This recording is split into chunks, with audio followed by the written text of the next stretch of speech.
duka cita menajamkan pandangan iman. Ratapan 3 ayat 5.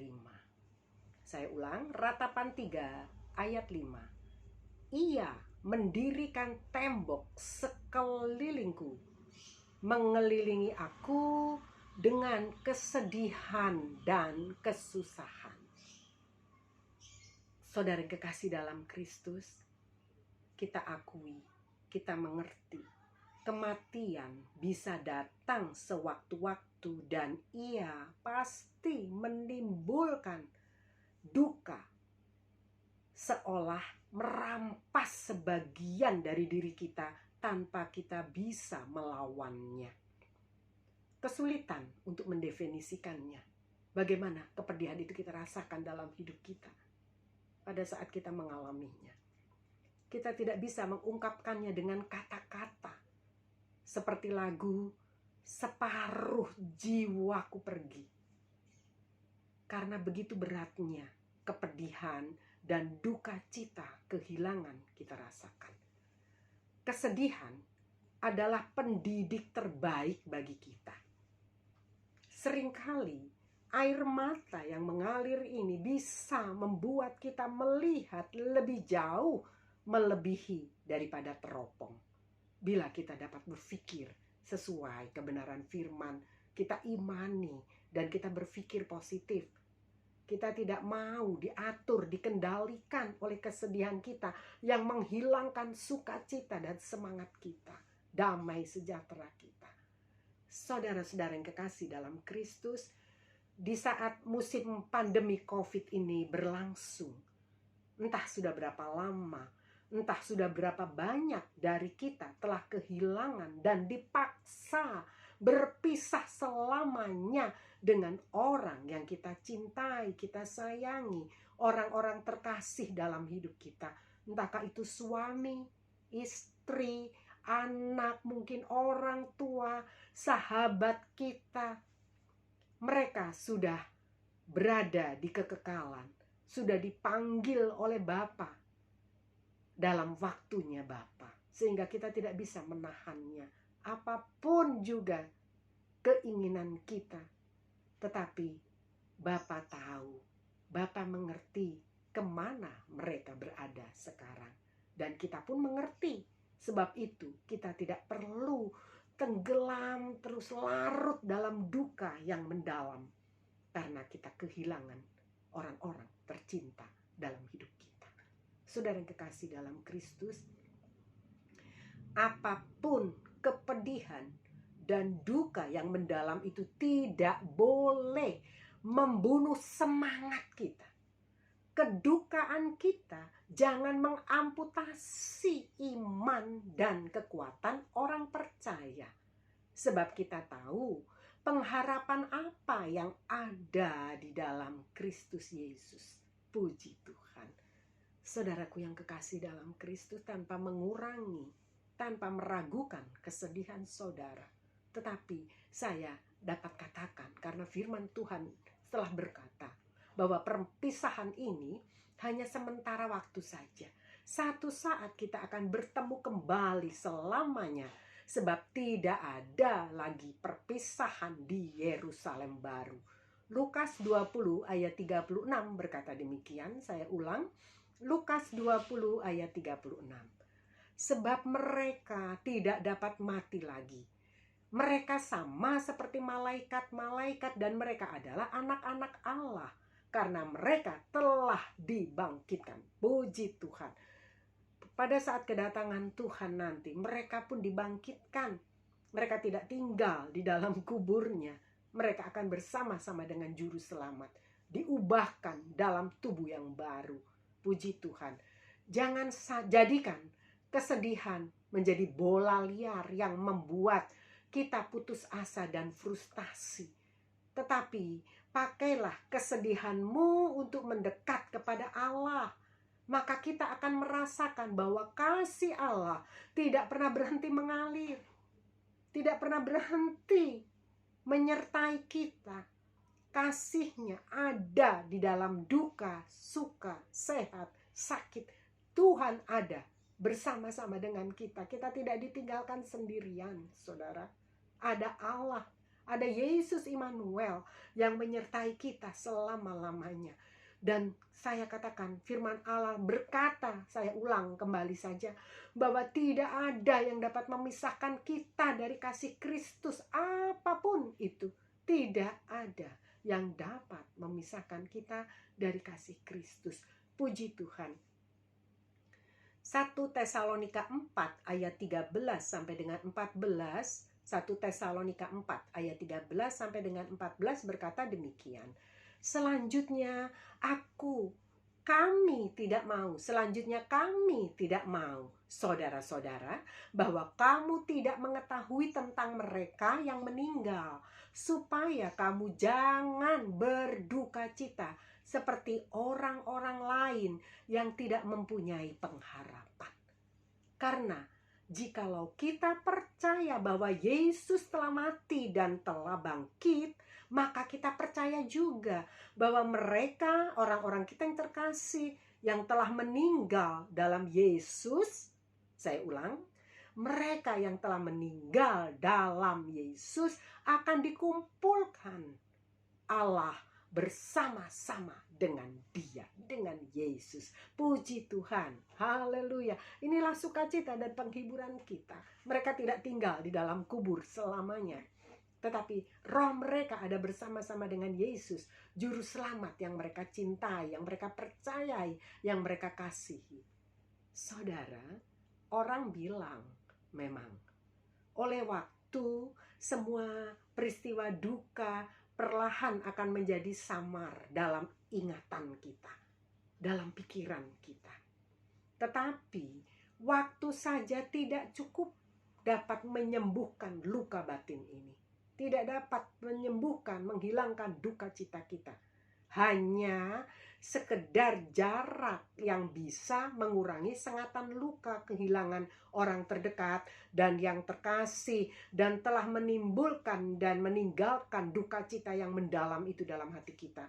Namun penghiburan dan pertolongan Roh Kudus dan kekuatan dari firman Allah saja yang sanggup melepaskan dari duka kita yang mendalam, dari kesedihan, kepedihan hati ini.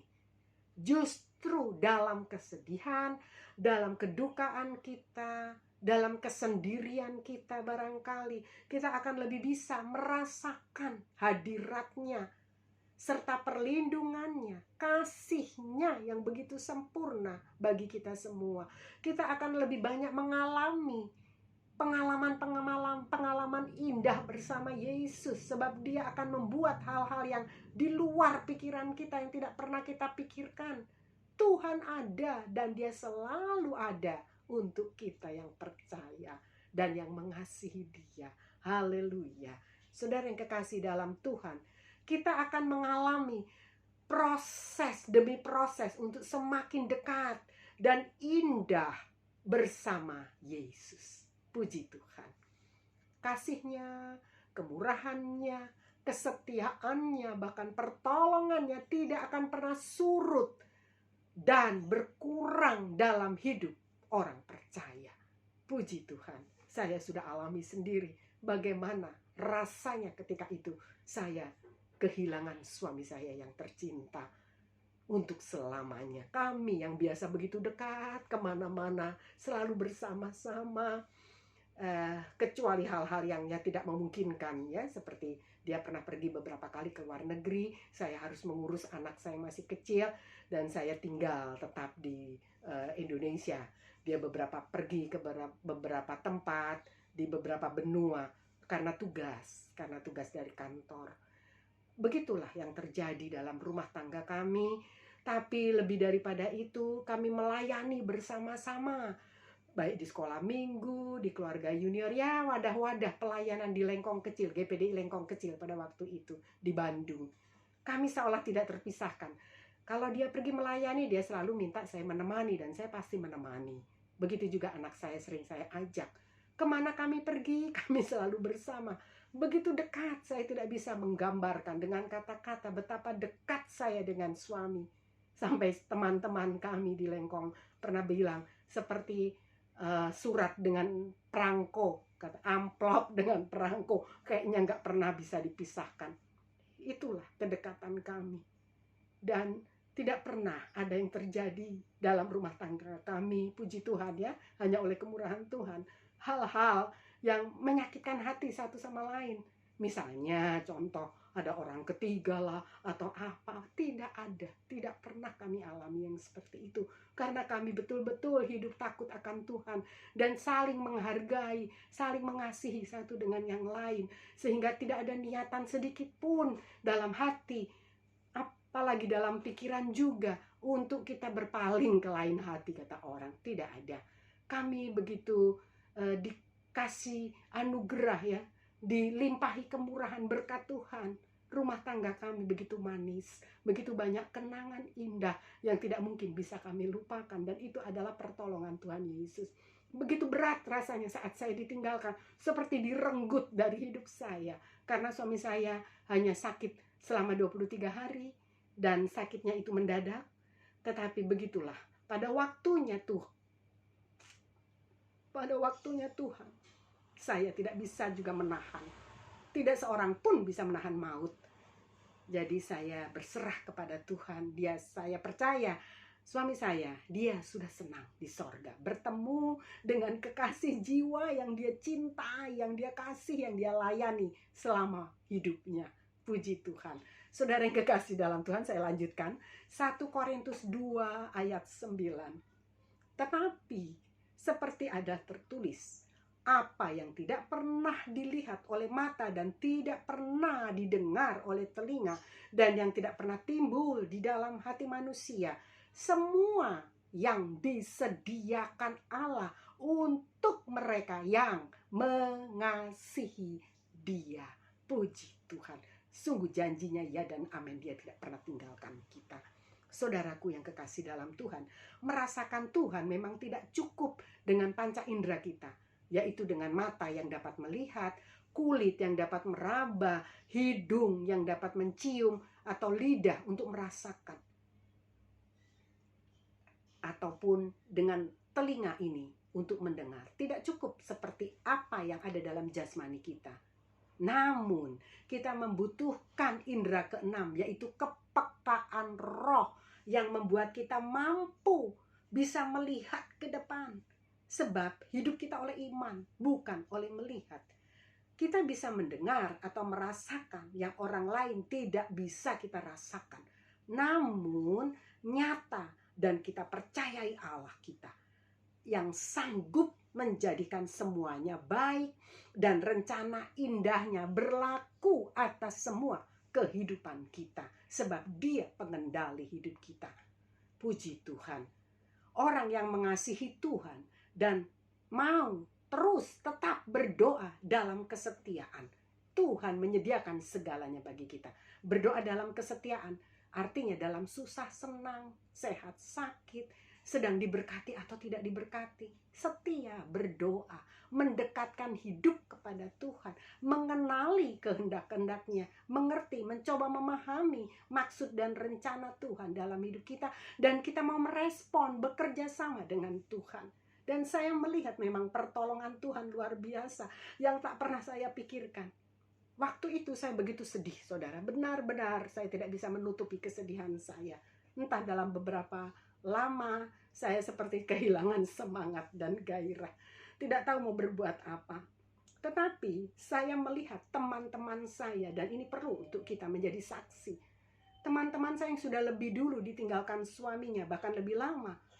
Dia lebih sukacita melayani Tuhan, semangat melayani Tuhan, dan hidupnya secara ekonomi tidak berkurang. Tuhan tidak buat mereka menderita dan susah, kekurangan makanan atau pakaian atau apapun seketika suaminya pergi meninggalkan mereka. Itulah yang menjadi kekuatan saya. Teman-teman ini, kesaksian hidupnya mendorong semangat saya, membangunkan semangat saya. Bahkan saya ingin lebih melayani Tuhan lagi. Saya mau lebih berbuat untuk Tuhan. Seperti suami saya sudah mencontohkannya dalam hidup saya. Dan mengajak saya, membawa saya untuk juga sungguh-sungguh lebih melayani Tuhan. Meskipun dia bukan seorang hamba Tuhan. Saudara yang kekasih di dalam Tuhan, saya percaya Tuhan tidak membiarkan hidup kita. Bahkan dikatakan dalam firman-Nya, Dia menjadi suami abadi untuk kita para janda. Puji Tuhan, Tuhan mengerti hidup kita. Dia, Yesus Kristus saja yang dapat diandalkan melebihi segalanya. Melebihi suami, istri, anak, kerabat, sahabat dari saudara-saudara ataupun semua orang yang kita kenal dekat sekalipun di hidup ini. Sebab itu taruhkan harapmu dan percayamu hanya kepada Tuhan Yesus saja. Mazmur 145 ayat 18 berkata demikian. Mazmur 145 ayat 18. Tuhan dekat pada setiap orang yang berseru kepadanya, pada setiap orang yang berseru kepadanya dalam kesetiaan. Keadaan apapun, susah, senang, sehat, sakit, diberkati atau sedang tidak ada berkat, saya katakan tadi, itu semua tidak mempengaruhi kedekatan hubungan kita dengan kekasih jiwa kita. Puji Tuhan, juru selamat kita, Tuhan Yesus Kristus. Haleluya. Dia belum selesai. Tuhan belum selesai dan berhenti dengan segala urusan di hidup kita. Masa depan kita ada dalam genggamannya.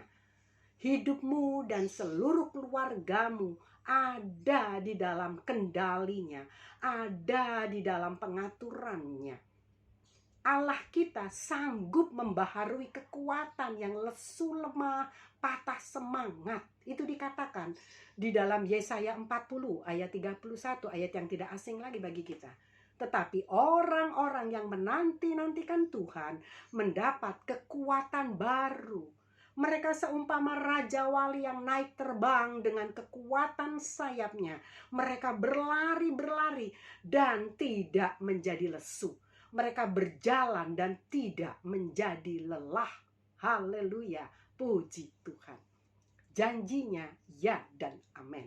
Kita dapat terus letakkan hidup kita di dalam tangannya yang kokoh, kuat. Yesus saja yang menjadi sandaran dan perisai hidup kita. Mari kita simak baik dan imani firman Tuhan ini yang dikatakan di dalam Mazmur 5 ayat 12. Mazmur 5 ayat 12. Sebab Engkaulah yang memberkati orang benar ya Tuhan. Engkau memagari dia dengan anugerah-Mu seperti perisai. Puji Tuhan. Mazmur 33 ayat 20. Mazmur 33 ayat 20 berkata, jiwa kita menanti-nantikan Tuhan. Dialah penolong kita dan perisai kita. Dan Mazmur 119 ayat 114, Mazmur 119 ayat 114 berkata demikian. Engkaulah persembunyianku dan perisaiku. Aku berharap kepada firman-Mu. Bagi yang percaya dan setia melakukan firman-Nya, tidak akan dikecewakan. Haleluya. Puji Tuhan. Roma 5 ayat 5 berkata, dan pengharapan tidak mengecewakan, karena kasih Allah telah dicurahkan di dalam hati kita oleh Roh Kudus yang telah dikaruniakannya kepada kita. Ada Roh penolong, ada Roh Kudus yang akan menghibur dan menolong, menuntun hidup kita, menapaki perjalanan hidup kita ke depan. Kita tidak sendirian dan ditinggalkan seperti piatu. Yohanes 14 ayat 16, 18 dan 26, saya ulang. Yohanes 14 ayat 16, 18 dan 26 berkata demikian. Aku akan minta kepada Bapa dan Ia akan memberikan kepadamu seorang penolong yang lain supaya Ia menyertai kamu selama-lamanya. Haleluya. Aku tidak akan meninggalkan kamu sebagai yatim piatu. Aku datang kembali kepadamu. Tetapi penghibur, yaitu Roh Kudus, yang akan diutus oleh Bapa dalam namaku, dialah yang akan mengajarkan segala sesuatu kepadamu dan akan mengingatkan kamu akan semua yang telah kukatakan kepadamu. Inilah kekuatan kita, berasal dari firman Allah. Iman kita datang dari mendengar firman Allah. Kita perlu firman Allah, dan puji Tuhan, Roh Kudus yang diutus Bapa akan mengingatkan kita akan semua firman yang telah Yesus katakan, yang akan membangun kekuatan iman dan semangat kita. Puji Tuhan. Roh Kudus akan mengajar dan menuntun menyertai kita menapaki hari-hari ke depan. Itu sebabnya tidak ada yang bisa membuat kita gelisah, takut, dan khawatir. Puji Tuhan, sebab Roh Kudus sanggup membela dan menolong kita dengan kuasanya yang ajaib, asal kita mau percaya kepada firman-Nya. 2 Korintus 5 ayat 4 sampai dengan 7 berkata demikian. Sebab selama masih diam di dalam kemah tubuh ini, kita mengeluh kita mengeluh oleh beratnya tekanan, karena kita masih kadang sebagai manusia daging ini mengenakan pakaian yang baru yang ada dalam Kristus, pakaian kebebasan yang Dia berikan, tanpa meninggalkan yang lama. Kita kadang masih gondeli, masih pegang apa-apa yang lama. Itu yang memberatkan hidup kita. Saudara, kenangan lalu, seindah semanis apapun sudah berlalu. Pandangan kita biarlah ke depan saja. Arahkan kepada jalan-jalan yang ditunjukkan Tuhan, dan kita melaluinya dengan kemurahan Tuhan. Saya tidak pernah menyangka saya akan bisa melanjutkan pendidikan di Sekolah Alkitab Batu kelas 1 dan kelas 2 di usia sudah 60 tahun ini, saudara. Waktu saya kelas 1, saya sudah 60 tahun. Tidak pernah terfikirkan. Walaupun waktu muda, saya masih kaum muda, lengkong kecil, saya memang merasakan panggilan ini. Tetapi sekalipun semua sudah saya persiapkan demikian rupa, sampai tiket saya sudah beli, tapi belum waktunya Tuhan, dan saya tidak bisa berangkat. Teman-teman saya seangkatan di kaum muda, Pendeta David Ibrahim, Ibu Gembala Mona Tambuwun, Ibu Gembala Inge Koswardi, nah itulah sahabat-sahabat saya. Dan yang lain-lain, mereka bisa berangkat ke Beji pada angkatan itu, tetapi saya tidak. Tapi Tuhan punya waktunya sendiri, dan saya diingatkan untuk membayar nasar saya. Dan Tuhan menolong saya bisa menyelesaikan pendidikan kelas 1 dan 2 dengan kemurahan Tuhan, dengan anugerah Tuhan. Puji Tuhan. Allah yang justru mempersiapkan kita untuk hal itu, dan yang mengaruniakan Roh kepada kita sebagai jaminan segala sesuatu yang telah disediakan bagi kita. Puji Tuhan.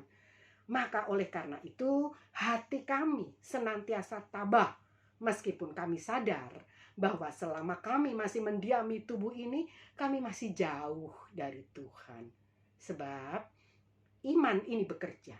Hidup kami ini adalah hidup karena percaya, bukan karena melihat. Puji Tuhan. Saudara yang kekasih dalam Kristus, kita mungkin tidak tahu apa yang akan kita lalui, tapi Tuhan tahu apa yang akan kita lewati kelak, apa yang ada di hadapan kita, dan Tuhan tidak pernah salah. Tuhan selalu menyertai dan menolong kita. Puji Tuhan. Tetap percaya saja, percaya kepada Allah, meskipun seringkali sekeliling yang kita lihat dan apa yang tengah terjadi tidak seperti yang kita harapkan.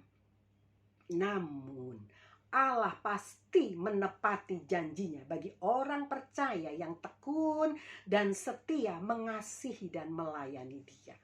Allah saja satu-satunya yang dapat dipercayai, sebab Ia sanggup membuat keajaiban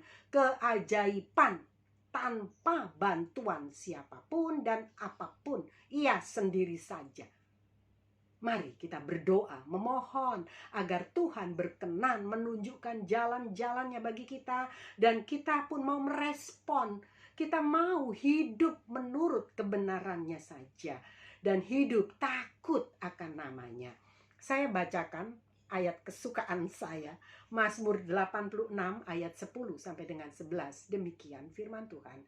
Sebab Engkau besar dan melakukan keajaiban-keajaiban. Engkau sendiri saja Allah. Tunjukkanlah keadilan-Mu. Tunjukkanlah kepadaku jalan-Mu ya Tuhan, supaya aku hidup menurut kebenaran-Mu. Saya ulang. Sebab Engkau besar dan melakukan keajaiban-keajaiban. Engkau sendiri saja Allah. Tunjukkanlah kepadaku jalan-Mu ya Tuhan, supaya aku hidup menurut kebenaran-Mu. Bulatkanlah hatiku untuk takut akan nama-Mu. Puji Tuhan. Haleluya. Ini menjadi doa kita. Tuhan, kita ingin supaya kita taat, mengasihi dan menurut kepada Dia. Hidup di dalam Dia. Jaga hati teguh agar tetap kuat, kokoh iman kita. Jangan sampai kita digoyahkan, digerogoti oleh kesedihan dan duka mendalam yang semakin mengamputasi iman kita. Ayat yang terakhir saya bacakan, Yesaya 26 ayat 3 sampai dengan 4. Demikian firman Tuhan. Yang hatinya teguh kau jagai dengan damai sejahtera. Sebab kepadamu lah ia percaya. Percayalah kepada Tuhan selama-lamanya. Sebab Tuhan Allah adalah gunung batu yang kekal. Amin. Puji Tuhan. Tuhan Yesus memberkati kita semua. Biarlah kita tetap teguh, tetap kuat mengiring Tuhan. Kita tidak tinggalkan Dia. Kita tidak meraju, tidak marah. Tetapi kita percaya Tuhan baik dalam hidup kita. Bahkan sangat baik. Rencananya sempurna. Dia tidak pernah salah mengerjakan dan mengatur hidup kita. Segala sesuatu di hidup kita ada dalam rencananya. Tetap semangat, tetap kuat. Tetap melihat ke depan, memandang ke depan dengan iman. Puji Tuhan. Haleluya. Tuhan Yesus memberkati kita. Sekali Yesus, tetap Yesus. Puji Tuhan. Haleluya.